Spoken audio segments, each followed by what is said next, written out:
আজ 25শে বৈশাখ, বিশ্বকবি রবীন্দ্রনাথের জন্মদিন।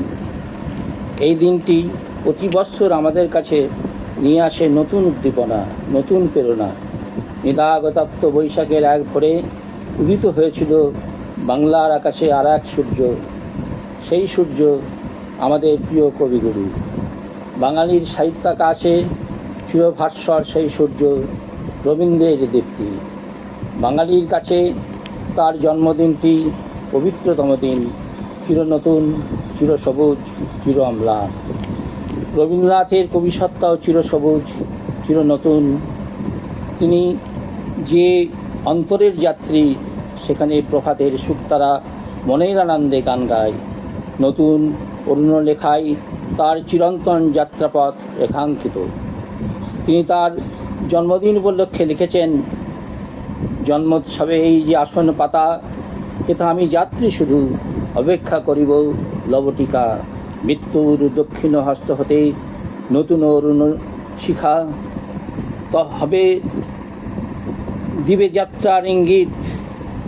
রবীন্দ্রনাথের জন্মদিন তাই যেন সমগ্র জাতির জীবনে অভিযাত্রার দিন। সমগ্র জাতির জীবনকে তিনি তার ভরে দিয়েছেন গানে আর প্রাণে।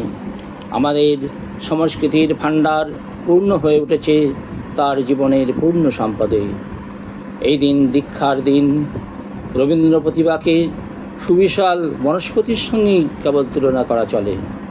বনস্পতির শাখা ও পাতার সংখ্যা যেমন গণনা করে শেষ করা যায় না, তেমনি রবীন্দ্র প্রতিভার সৃষ্টির সংখ্যা অগণ্য।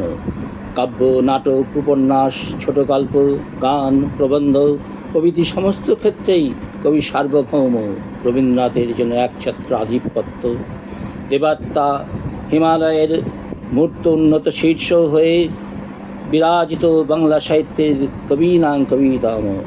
তার জ্যোতি যেন প্রদীপ্ত, তেমনি তিনি দ্যুতিমান একক সৃষ্টির বিপুলতায় ও বৈচিত্র্যের মহিমায়। বৈচিত্র্যের পূজারী রবীন্দ্রনাথ। জীবন দেবতার নির্দেশে তিনি বিচিত্রের ডালি সাজিয়েছেন। বাংলা সাহিত্যের পূজার অঙ্গনে সাজিয়েছেন সৃষ্টির ফুলমালা দিয়ে। হিমালয়ের সোপান শ্রেণী ভেদ করে উচ্ছল গতিতে নদী যেমন এগিয়ে চলে মহাসমুদ্রের অভিমুখে মিলিত হবার জন্য, তেমনি রবীন্দ্র প্রতিভার বহু ধারা প্রবাহিত সৃষ্টি শেষে এসে মিলিত হয়েছে জীবনের বিচিত্র সাগর সঙ্গমে। রবীন্দ্রনাথ তাই আমাদের একান্ত আপন। রবীন্দ্র সাহিত্য তাই আমাদের হৃদয়ের সাহিত্য। রবীন্দ্রনাথ আমাদের জাতীয় কবি, আমাদের জাতীয় ভাব সাধনার মূর্ত প্রতীক।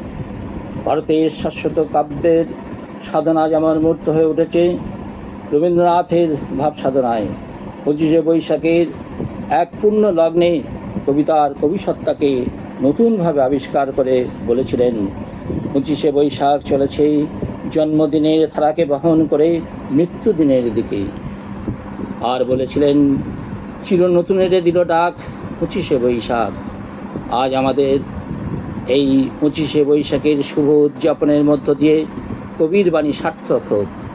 25শে বৈশাখে আজ আমাদের জীবনে বারবার আসুক, আর নতুন তাৎপর্যে অভিষিক্ত হয়ে আসুক চিরনতুনের বাণী বহন করে।